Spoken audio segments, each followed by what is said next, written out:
పొత్తులు ఆల్రెడీ సీట్లు అనేటువంటి ఒకటో ఆరో ఎక్కడైనా అడ్జస్ట్మెంట్స్ ఉంటాయండి. Why? Because the society is not static, it's always dynamic. ఉందాక మిత్రులు బీజేపీ మిత్రులు రెడ్డి గారు చెప్పినట్టుగా ఇక్కడ నిత్యం మారుతూనే ఉంటాయి సమీకరణలు కానీ, తర్వాత ప్రత్యర్థి ఇచ్చేటువంటి లిస్టులు కానీ, ప్రత్యర్థి ఇచ్చేటువంటి అభ్యర్థిని బట్టి మళ్ళీ ఇవన్నీ కూడా ఎక్కడ ఒకటే మారుతూ ఉంటాయి. రెవెన్యూ కూడా ఆల్వేస్ డిసైడెడ్ ఆల్మోస్ట్.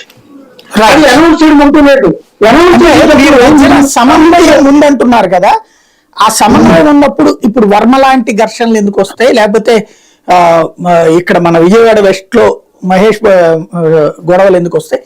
ఇవి ముందుగా వాళ్ళకి చెప్పకపోవడం వలన, అంటే మీరు చాలా రోజుల నుంచి కసరత్తు చేస్తున్నారు కదా, ముందుగా వాళ్ళని కోఆర్డినేట్ చేయలేదా? ఇదిగో మీకు ఈ సీట్ రాదయ్యా ఇట్లాంటిది అనేది. వాస్తవంగా మీరు గమనించాల్సిన విషయం ఏంటంటే ఇన్ని సీట్లు అనౌన్స్ చేశారు కదా బీజేపీ, టీడీపీ కానీ, మేము కానీ, మొత్తం అన్ని కూడా 100 పైన సీట్లు దాదాపు అనౌన్స్ చేసాం. మేము అన్ని కూడా అనౌన్స్ ఎక్కడ ప్రాబ్లం లేదు, మీకు 2 చోట్ల చెప్తున్నారు. 20 నేను ఊరికినా మీకు 2 చూచాయిగా చెప్తున్నా, లేకపోతే మొత్తం చెప్పంటే చెప్తా. చిన్న చిన్న అన్ని టీ కప్పులో తుఫాన్లని ఎప్పుడు కూడా 2 శ్రేణులు కలిసిన దగ్గర ఉంటాయనే విషయం మీకు ఇప్పుడు మీరేమంటున్నారు? సమన్వయం అంటున్నారు. సమన్వయం అంటే ముందుగానే వాళ్ళని చెప్పడం. ఇప్పుడు జగన్ ముందుగానే చెప్తే వెళ్ళిపోయారు కొంతమంది, కొంతమంది ఇప్పుడు కూడా పోతున్నారు.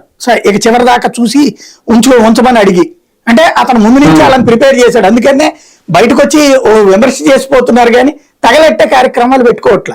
ఇక్కడ వచ్చేటప్పటికి ధర్నాలు ఇట్లాంటివి ఎందుకు జరుగుతున్నాయంటే వాళ్ళకి కమ్యూనికేట్ కాకపోవడం వల్ల. చాలా రోజుల నుండి కసరత్తు చేస్తున్నారు కదా, ముందుగా వాళ్ళని ప్రిపేర్ చేయలేదా సైకలాజికల్ గా? చివరి దాకా కూడా ఇప్పటిదాకా సీట్ వస్తుందని వాళ్ళు నమ్మారు అంటే వాళ్ళని ప్రిపేర్ చేయలేదు కదా అంటున్నా. చేసే ప్రయత్నాలు చేస్తూనే ఉంటారండి. కాకపోతే మీరు అన్నట్టుగా లేక పార్టీ, మీరు అన్నట్టుగా వైసీపీ అనౌన్స్ చేసినటువంటి సీట్లు వాళ్ళు కూడా డిస్ట్రిబ్యూన్స్ మీకు తెలుసు, నాకు తెలిసిన విషయాన్ని అందరికీ తెలుసు. అలాగే 3 పార్టీలు సమన్వయంతో చేసేటువంటి పనులు. సమన్వయం అంటే ఈరోజు ఒకసారి ఇలాగా వెంటి పట్టుకున్నట్టు బిగింపు అయిపోయేటువంటి విషయం కాదు. ఆ మనిషి సైకలాజికల్ గా ప్రిపేర్ అవ్వడానికి పట్టేటువంటి సమయం ఒక్కొక్కసారి లేట్ అవుతుంది. కమ్యూనికేట్ చేయలేదు వాళ్ళకి. ఎవరికండి కమ్యూనికేట్ చేసినా కమ్యూనికేట్ చేయలేదు మీరు డిసైడ్ చేయదు దయచేసి. ఎందుకంటే కమ్యూనికేట్ చేయడం అనేది ఉంటుంది, కానీ వాళ్ళు సంస్కృతి అవ్వడానికి